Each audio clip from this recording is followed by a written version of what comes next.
Hey Bear Republic, Sarah Collins here to tell you about Prop 61, which is all about drugs, sex, and rock and roll.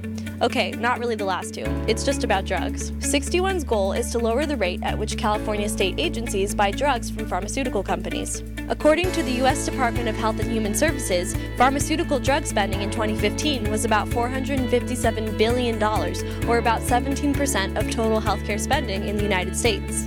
Prop 61 plans to lower drug costs by mandating that pharmaceutical companies sell California the same drugs as they do the U.S. Department of Veterans Affairs, also known as the VA, and do so at the same price.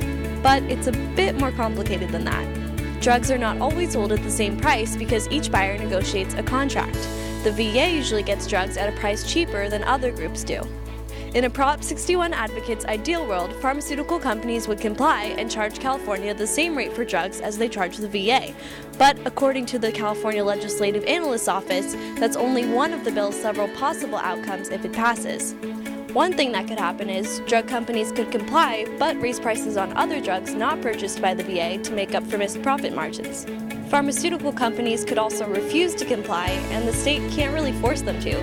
They could also get around the proposition by offering the state and the VA different but equivalent drugs and charge different prices for them. And finally, pharmaceutical companies could raise the price they offer the VA, so everyone has to pay more. So whether the proposition does what it intends or not, we don't really know. Prop 61 is the most expensive ballot measure battle this year, with opposition spending 6 times the amount of support, and is on track to have the most money spent on it in the nation's history.